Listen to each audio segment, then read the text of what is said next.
அத்தியாயம் 11. சகுன பிரம்மமாக சாயி, டாக்டர் பண்டிட்டின் வழிபாடு, ஹாஜி சித்திக் பால்கே, பஞ்சபூதங்களின் மேல் பாபாவின் கட்டுப்பாடு. இந்த அத்தியாயத்தில் பிரம்மத்தின் அவதாரமான சாயியை விளக்குவோம். அவர் எங்கனம் வழிபடப்பட்டார், எங்கனம் அவர் பஞ்சபூதங்களை கட்டுப்படுத்தினார் என்பதையும் காண்போம். சகுன பிரம்மமாக சாயி. கடவுளுக்கு அல்லது பிரம்மத்திற்கு 2 விதமான வழிபாடுகள் உண்டு. அவதரிக்காத நிர்குண வழிபாடு, அவதரித்த சகுன வழிபாடு. இரண்டும் ஒரே பிரம்மத்தை குறித்தலும் நிர்குணம் உருவமற்றது, சகுனம் உருவமுள்ளது. சிலர் முன்னதையும் சிலர் பின்னதையும் வழிபடுவதை விரும்புகிறார்கள். கீதையில் கூறியதைப் போன்று சகுன பிரம்ம வழிபாடு எளிதானதும் ஆரம்ப காலத்திற்கு உகந்ததும் ஆகும். மனிதனுக்கு உருவம் இருப்பதை போன்று உருவத்துடன் கூடிய கடவுளை வழிபடுவது அவனுக்கு இயற்கையானதும் எளிதானதும் ஆகிறது. சகுன பிரம்மத்தை சில குறிப்பிட்ட காலக்கூறுவரை வணங்கினாலொழிய நமது அன்பும் பக்தியும் அபிவிருத்தியுறாது. நாம் முன்னேறும் பொழுது அது நம்மை நிர்குண பிரம்மத்தை வழிபட இட்டு செல்கிறது. எனவே நாம் சகுன வழிபாட்டுடன் ஆரம்பிப்போமாக. உருவம், யாககுண்டம், தீ, ஒளி, சூரியன், நீர், பிரம்மம் ஆகியவை 7 வழிபாட்டுக்குரியவை. எனினும் சத்குருவே இவை எல்லாவற்றையை காட்டிலும் உகந்தவர். பற்றின்மையும் அவதாரமும் முழு மனமார்ந்த தமது அடியவர்களின் உறைவிடமுமான சாயியை இத்தருணத்தில் நினைவு கூர்வமாக. அவர் மொழிகளில் நமக்குள்ள நம்பிக்கையை ஆசனமாகும். தமது சங்கல்பமாவது நமது ஆசைகள் அனைத்தையும் உதறி தள்ளுதலாகும். சிலர் சாயி ஒரு பாகவத பக்தர் என்று கூறுகின்றனர், மற்றும் சிலர் மகாபாகவத் என்று பகிர்கின்றனர். ஆனால் நமக்கு அவர் கடவுளின் அவதாரமாவர். அவர் எல்லையற்ற அளவு மன்பவராகவும், கோபமற்றவராகவும், நேர்மையாளராகவும், மென்மையாளராகவும், சகித்துத்தன்மை உடையவராகவும், ஊமை கூற முடியாத அளவு திருப்தியுடையவராகவும் இருந்தார். அவர் உருவமுள்ளவராய் தோன்றினாலும் உண்மையில் உருவமற்றவராகவும், உணர்ச்சி வேகமற்றவராகவும், பற்றற்றவராகவும், அந்தரங்கமாய் சுதந்திரமாகவும் இருந்தார். கங்கை நதி தான் கடலுக்கு செல்லும் வழியில் உஷ்ணத்தால் பாதிக்கப்பட்ட ஜீவராசிகளுக்கு குளிர்ச்சியளித்து, புத்துணர்ச்சி அளித்து, பயிர்களுக்கும் மரங்களுக்கும் உயிரளித்து பலரின் தாகத்தையும் தணிக்கிறது. இதை போன்றே சாய் போன்ற புண்ணிய புருஷர்கள் வாழ்ந்து கொண்டிருக்கும் பொழுதே அனைவருக்கும் துயராற்றி ஆறுதல் நல்குகிறார்கள். கிருஷ்ண பரமாத்மாவும் ஞானி எனது ஆத்மா, எனது வாழும் உருவம், நான் அவரே, அவரே எனது தூய வடிவம் என்று கூறியிருக்கிறார். சத்து, சித்து, ஆனந்தம் என அறியப்படும் விவரிக்க இயலாத ஆற்றல் அல்லது கடவுளின் சக்தியை ஷிரடி சாயி எனும் ரூபத்தில் அவதரித்தது. ஸ்ருதி பிரம்மத்தை ஆனந்தம் என விவரித்திருக்கிறது. இதை நாம் தினந்தோறும் நூல்களில் படிக்கிறோம் அல்லது கேட்கிறோம். ஆனால் இப்பிரம்மத்தை அல்லது பேரானந்தத்தை ஷிரடியில் பக்த மகாஜனங்கள் அனுபவித்தார்கள். அனைவருக்கும் ஆதாரமான அவருக்கு எவ்விடமிருந்தும் எந்த ஆதரவும் தேவை இருக்கவில்லை. ஒரு சாக்கு துண்டினை எப்பொழுதும் தமக்கு ஆசனமாக கொண்டிருந்தார். பக்தர்களால் அது ஒரு மெல்லிய மெத்தை கொண்டு மூடப்பட்டிருந்தது. அவர் சாய்ந்து கொள்ள முதுகிற்கு ஒரு திண்டும் அவர்களாலேயே வைக்கப்பட்டது. பாபா தமது அடியவர்களின் எண்ணங்களை மதித்தார். அவர்கள் விரும்பியபடியே தம்மை வழிபட அவர்களை அனுமதித்தார். அவர் முன்னிலையில் சிலர் சாமரம் அல்லது விசிறி வீசினர், சிலர் இசைக்கருவிகள் வாசித்தனர், சிலர் அவரின் கைகளையும் கால்களையும் கழுவினர், இன்னும் சிலர் வெற்றிலைப்பாக்கு மற்றும் பல பொருட்களையும் நைவேத்தியமாக சமர்ப்பித்தனர். ஷிரடியில் அவர் வாழ்ந்தார் போல் தோன்றினாலும் அவர் எங்கும் வியாபித்திருந்தார். அவரின் எங்கு நிறை தன்மையை அவருடைய பக்தர்கள் தினம்தோறும் உணர்ந்தார்கள். இவ்வாறாக எங்கிடும் வியாபித்திருந்த சத்குருவுக்கு நமது பணிவான சாஷ்டாங்க நமஸ்காரங்கள். டாக்டர் பண்டிட்டின் வழிபாடு. ஒரு முறை தாத்யா சாஹேப் நூல்கரின் நண்பரான டாக்டர் பண்டிட் என்பவர் ஷிரடிக்கு பாபாவின் தரிசனத்திற்காக வந்தார். பாபாவை வணங்கிய பின் மசூதியில் அவர் சிறிது நேரம் அமர்ந்திருந்தார். பாபா அவரை தாதாபட் கோல்கரிடம் செல்லுமாறு பணிந்தார். தாதாபட்டிடம் அவர் சென்றார். தாதாபட் அவரை நன்கு வரவேற்றார். பூஜைக்காக தமது வீட்டை விட்டு புறப்பட்டார். அவருடன் டாக்டர் பண்டிட்டும் சென்றார். தாதாபட் பாபாவை வழிபட செய்தார். இரு காரும் எவரும் பாபாவின் நெற்றிக்கு சந்தனம் பூச துணிந்ததில்லை. மகள் சாபத்தி மட்டுமே பாபாவின் கழுத்தில் சந்தனம் பூசுவது வழக்கம். ஆனால் எளிமனதுடைய இவ்வடியவரான டாக்டர் பண்டிட் பூஜை பொருட்களை வைத்திருந்த தாதாபட்டின் பாத்திரத்தை எடுத்து போய் அதிலிருந்து பிசையப்பட்டிருந்த சந்தனத்தை எடுத்து திரிபுராந்தம் எனப்படும் திருநீற்றுப்பட்டையை பாபாவின் நெற்றியிலிட்டார். பாபா எல்லோருக்கும் வியப்பளிக்கும் வகையில் ஒரு வார்த்தை கூட கூறாமல் அமைதியாயிருந்தார். அன்று மாலை தாதாபட் பாபாவிடம், நெற்றியில் சந்தனம் பூசுவதை நீங்கள் தடுத்திருந்து கொண்டிருந்தாலும் இப்பொழுது டாக்டர் பண்டிட் அங்கனம் செய்யாததை நீங்கள் எப்படி அனுமதித்தீர்கள் என்று கேட்டார். இதற்கு பாபா, டாக்டர் பண்டிட் தம்மை அவரது குருவான காக்கா புராணிக் என்று அழைக்கப்பட்ட தோப்பேஸ்வரை சேர்ந்த ரகுநாத் மகாராஜ் என்று நம்பியிருந்ததாகவும், அவர் குருவுக்கு செய்து கொண்டிருப்பதை போன்றே தமது நெற்றியிலும் சந்தனம் பூசியதாகவும் தெரிவித்தார். எனவே பாபாவால் தடுக்க இயலவில்லை. டாக்டர் பண்டிட்டிடம் விசாரித்ததில் பாபாவை தனது குரு காக்கா புராணிக் என்று கருதியதாகவும், அதே மாதிரியாகவே அவரை உணர்ந்ததாகவும் கூறினார். எனவே அவர் தனது குருவுக்கு செய்வதை போன்றே திரிபுரந்தத்தை பாபாவின் நெற்றியில் இட்டார்.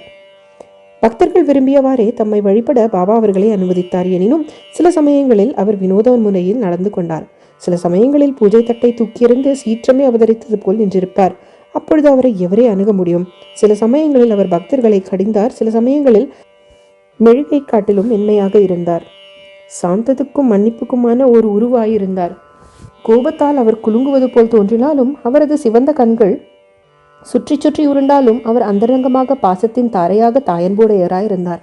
உடனே தமது அடியவர்களை கூப்பிட்டு அவர்களிடம் தாம் ஒருபொழுதும் கோபமாக இருந்ததே இல்லை என கூறி தாயார் தங்களது குழந்தைகளை உதைத்தார்களானால் கடலானது ஆறுகளை புறக்கணித்ததென்றால் தாமும் அடியவர்களின் நலன்களை அலட்சியம் செய்வேன் எனவும் பகிர்ந்தார்.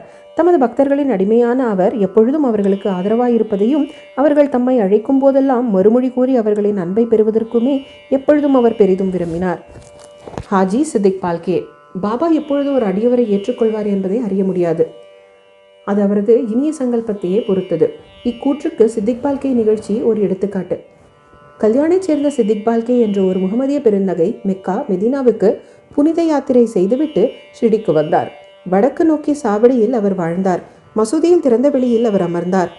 9 மாதங்கள் பாபா அவரை பொருட்படுத்தவில்லை. அவரை மசூதிக்குள் நுழையவும் அனுமதிக்கவில்லை. பால்கே மிகவும் தோற்றவியலாத நிலையில் எய்தி என்ன செய்வதென்று புரியாமல் இருந்தார். யாரோ ஒருவர் அவரை ஏமாற்றமடைய வேண்டாம் என்றும் பாபாவின் மிக நெருங்கிய அருகில் உள்ள அடியவரான ஷாமாவின் மூலம் பாபாவை அணுக முயற்சிக்கும்படியும் ஆலோசனை கூறினார். சிவபெருமான் அவரது சேவகரும் பக்தருமான நந்தியின் மூலம் அணுகப்படுவதைப் போல ஷாமாவின் மூலம் பாபா அணுகப்படுதல் வேண்டும் என்று கூறினார். பால்கே இந்த யோசனையை விரும்பி ஷாமாவை தனக்கு மன்றாடி கேட்டுக்கொள்ளும்படி வேண்டினார்.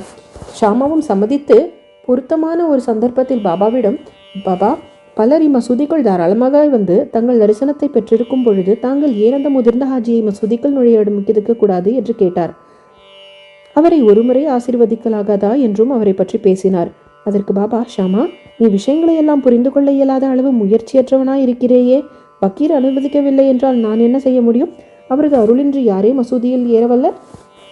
நன்று, அவரிடம் சென்று நாளை பர்வி கிணற்றுக்கர்கள் குறுகிய ஒற்றையடி பாதைக்கு வருவாரா என கேட்டு வா என்று ஷாமா சென்று உடன்படியாக விடையுடன் திரும்பி வந்தார். மீண்டும் அவரிடம், பாபா, எனக்கு 40,000 ரூபாய்களை 4 தவணைகளில் கொடுக்க சம்மதிப்பாரா என்று கேள் என்றார். ஷாமா சென்று 40 லட்சம் ரூபாய்கள் கூட தர அவர் சம்மதிப்பதாக பதிலுடன் திரும்பி வந்தார். மீண்டும் பாபா, நாங்கள் ஒரு ஆட்டை மசூதியில் வெட்டப் போகிறோம். அவரை அதன் மாமிசம், தொடை, கொட்டை இவைகளில் எது வேண்டும் என கேள் என்று கூறினார். ஹாஜி பாபாவின் கோலம்பாவிலிருந்து ஏதாவது ஒரு சிறுதுணுக்கு பெற்றுவதிலேயே மகிழ்வதாகவும் ஷாமா பதில் கொண்டு வந்தார். இதை கேட்டு பாபா உணர்ச்சி வசப்பட்டு தமது கையால் மட்கூஜாக்களையும் கோலம்பாவையும் விட்டெறிந்துவிட்டு நேராக ஹாஜியிடம் சென்று தமது கஸ்பினியை கையால் பிடித்து கொண்டு, ஏன் உன்னை நீயே தற்பெருமைப்படுத்தி உயர்வாக கற்பனை செய்து கொண்டு முதிர்ந்த ஹாஜியைப் போல் பாவனை செய்து கொண்டிருக்கிறாய்? குரானை நீ இவ்விதமாகத்தான் கற்றுணர்ந்தாயா? நீ உனது மெக்கா தலையாத்திரை குறித்து பெருமை கொள்கிறாய், ஆனால் நீ என்ன அறியவில்லை என்றார். இவ்வாறு கடிந்து கொண்டிருப்பதும் ஹாஜி குழப்பமடைந்தார். பாபா பின்னர் மசூதிக்கு சென்று ஒரு கூடை மாம்பழங்களை வாங்கி ஹாஜிக்கு கொடுத்து அனுப்பினார். பின்னர் மீண்டும் ஹாஜியிடம் சென்று தம் பையிலிருந்து ரூபாய் 55 ஹாஜியின் கைகளில் கொடுத்தார். அதிலிருந்து பாபா ஹாஜியை விரும்பினார். உணவுக்கு அவரை அழைத்தார். பாபா ஹாஜியை விரும்பிய போதெல்லாம் மசூதியில் அழைத்தார். பாபா சில சமயங்களில் அவருக்கு சில ரூபாய்கள் அளித்தார். இவ்வாறாக பாபாவின் தர்பாரில் ஹாஜியும் சேர்க்கப்பட்டார். பஞ்சபூதங்களின் மேல் பாபாவின் கட்டுப்பாடு. பஞ்சபூதங்களின் மேல் பாபாவின் ஆணைக்கு ஈடு உதாரணமாக 2 நிகழ்ச்சிகளை கூறி இந்த அத்தியாயத்தை முடிப்போம். ஒரு நாள் மாலை நேரத்தில் ஷிர்டியில் பயங்கரமான புயல் வீசியது. கருமேகங்களால் வானம் தரையிடப்பட்டிருந்தது. காற்று பலமாக வீசத் தொடங்கியது. மேகங்கள் கர்ஜித்து மின்னல் பளிச்சிட்டது. மழை வெள்ளமாய் பொழியத் தொடங்கியது. சிறிது நேரத்தில் அவ்விடம் முழுவதும் வெள்ளிக்காடானது. ஷிர்டியிலிருந்த சர்வ ஜந்துக்களும் பறவைகளும் மிருகங்களும் மனிதர்களும் பயங்கர பீதியடைந்து திரளாக மசூதியில் தஞ்சமடைந்தனர். ஷிர்டியில் பல கிராம தேவதைகள் இருக்கின்றன. ஆனால் அவைகள் எவையும் அவர்களின் உதவிக்கு வரவில்லை. எனவே அவர்கள் எல்லோரும் தங்களது பக்தியின் பால் பற்றுமீறும் தங்களது கடவுளான பாபாவை அவர் குறுக்கிட்டு புயலை தணிக்க வேண்டினர். பாபா மிகவும் மனதுருகிறார். பாபா மசூதியிலிருந்து வெளிப்பெழுந்து அதன் விளிம்பில் நின்று பெருத்த இடிமுழக்கம் போன்ற குரலில் புயலை நோக்கி, நிறுத்து உன் சீற்றத்தை, நிறுத்து, அடங்கியிரு என கூறினார். சில நிமிடங்களில் மழை குறைந்தது. காற்று வீசுவது நின்று புயலும் அடங்கியது. பின்னர் சந்திரன் வானத்தில் உதயமாகி மக்கள் நன்றாக மகிழ்வேதி வீட்டிற்கு திரும்பினர். மற்றொரு சந்தர்ப்பத்தில் மத்தியான நேரத்தில் மசூதியில் துணியில் உள்ள நெருப்பு பிரகாசமாக எரியத் தொடங்கியது. அதனுடைய ஜுவாலை மசூதியில் விட்டத்தை அடைந்தது. மசூதியில் அமர்ந்திருந்த மக்களுக்கு என்ன செய்வதென்று புரியவில்லை.